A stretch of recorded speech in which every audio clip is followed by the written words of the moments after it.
Yeah, absolutely. I told my team before we played that this game goes in one of two columns. It goes in one column or lost column, and we eventually figured it out and played, I guess, well enough to get the win. We got a lot of work to do, and right now we're struggling with consistency, and we got to figure out a way to play and be consistent on the defensive end. And so I thought Aaryn, played well for us offensively. Big spark. We talked about her, her ability to get down, downhill and attack the basket. I thought she did a great job of that. Kind of changed the momentum of the game. And so, but not the prettiest games. We'll learn from this and keep teaching and coaching and doing everything that we can to prepare this team. Obviously, our opponent coming up is a lot different than Moyne. And I'm not disrespecting Moyne, but when you play, one of the top teams in the country, it's a different animal. And my thing is, I don't care who we're playing. You got to be who you are each and every single night. It does not matter. There's no way you can't play to the level of your opponent. And I felt that we did that here today. When you don't have a game in 8 days, how much do you take games maybe as segments and just learn to maybe play through some of those mistakes? Yeah, and we did, but I think there was more than, just the lack of, execution. I felt at times that, we just, didn't have that pride, that want to. We're playing on our home court in front of our fans, and you want them, to see us, outwork our opponent and control all the controllables. And I just felt that we didn't do that here today. And it's disappointing. It starts with me. It's going to be a work in progress. But it's not okay. I expect us to go out there, work hard. And, when people watch us play and when they leave, they should be leaving like, okay, that team plays the right way. Regardless if we win or lose the game, you play it and you respect it the right way. And, we didn't do that tonight for 40 minutes. Aaryn, you just heard your coach say just about the pride aspect. Just how important do you view the pride aspect, and how can you learn to keep that consistent pride throughout from a game like this? Honestly, it all starts with practice. All of us being there, locked in, and just having, I feel like it definitely starts there, just having that consistency. So once we get back at it tomorrow, we just have to have that same mindset and going into it just like that. Obviously, the games themselves, Tory, have been, some inconsistencies and some consistencies as you go towards that second season. How is tonight maybe even more of a learning lesson for what's to come? I look at every single game, the same way. I don't look at non-conference, conference, and all of a sudden now that we're playing conference play, and we have different opponents now, we're going to be a little bit more excited. And that's not what great teams do. Great teams show up the same way each and every single day, and it's the same way, and great players do the same thing in practice. And once you figure out how to be consistent, that's when you start, changing the program. And that's where you start winning games, and so that's the part that we got to figure out as a team. And we're going to prepare for Virginia Tech just like we prepare for every single other opponent, and so, but regardless if we're playing Virginia Tech or Moyne or Lehigh or anybody else, I expect us to take the floor with a sense of urgency, great pride, and a want to off the charts. And for whatever reason, we were flat tonight. I felt that we were disinterested, and you can't be that way. You can't. And I'm searching. I'm searching for players to step up. I'm searching for players to show me that, they're ready to take somebody else's minutes and take somebody else's spots. And there's no guarantees here. There's no guarantees.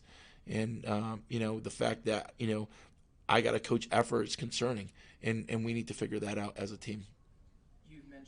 Maybe switching things up. You've done that with several lineups. Is that one is part of that effort to search it all? Well, yeah, I'm going to reward the players who I think that show up to practice and who work hard. And if you're not, then you're going to lose out on where you are. And if you're a starter, then you're going to lose minutes.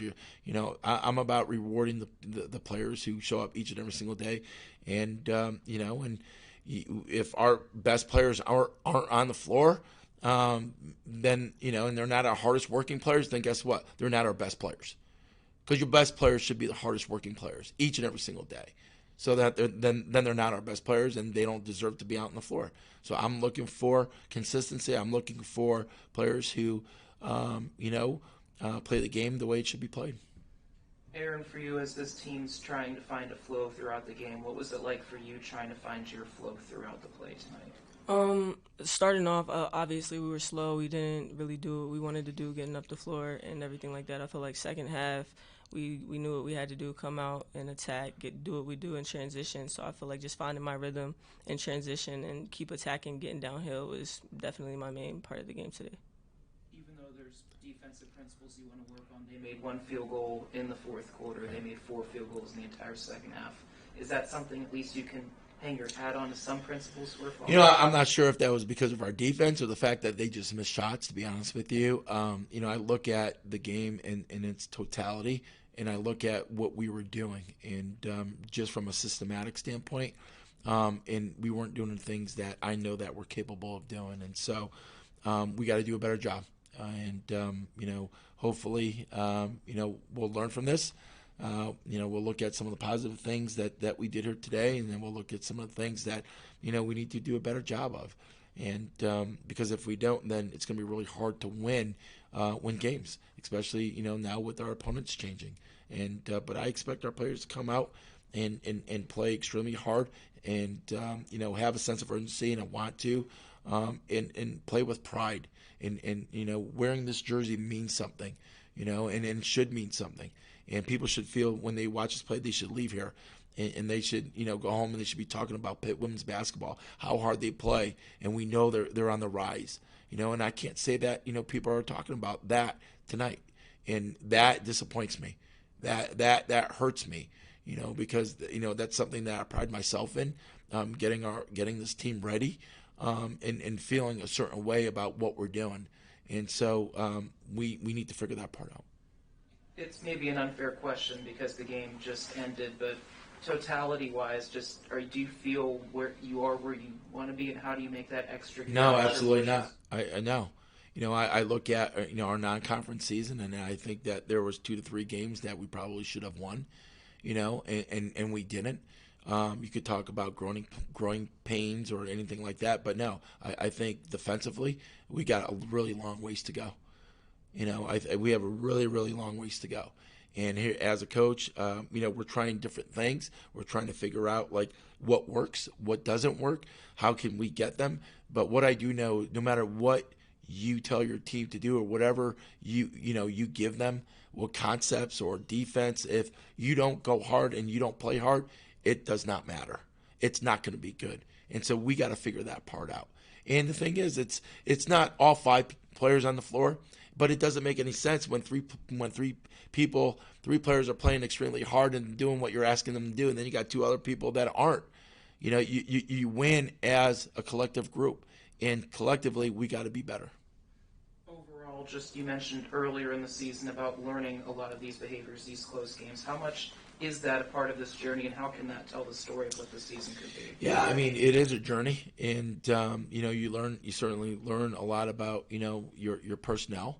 In what they're capable of doing in different times of a game. And so, so there is a learning curve there. But, I see the same things in practice, that I see on the floor. And, I mean, I know that tomorrow we could be better than we were today just by giving more effort. And then if we do that, then I'm going to feel pretty good. And I'll be in a different space. But, like, what I can't tolerate is not having maximum effort. And I want to, in a sense of pride, to wear this jersey and go out in the court and do and do the things that we're capable of doing. It's one thing that, if I felt that we weren't capable of doing it, and I've said this all along. I mean, if we go out there and we work extremely hard and we do everything that, I expect my team to do, that I know they could do, and we don't get the results that we want, I'm okay with that. I'm okay with losing games if we lose games the right way, because eventually we'll learn from it, and then we'll grow from it, and then we'll get better, and then we'll win those games. But what I can't tolerate is the lack of a want to. For you, Aaryn, just how do you hear the passion from coach next to you just about the want to, the behaviors, the desires? How much does that start with practice tomorrow and making that contagious by day? It definitely starts tomorrow. Everybody has to be there. We can't be 1 foot in, 1 foot out. So we have to just lock in and exactly what you said, be prideful, have the want to and effort, consistency every day. It can't be one day we're doing this and the next day we're off and it just keep going back and forth. So we definitely have to lock in and it starts tomorrow.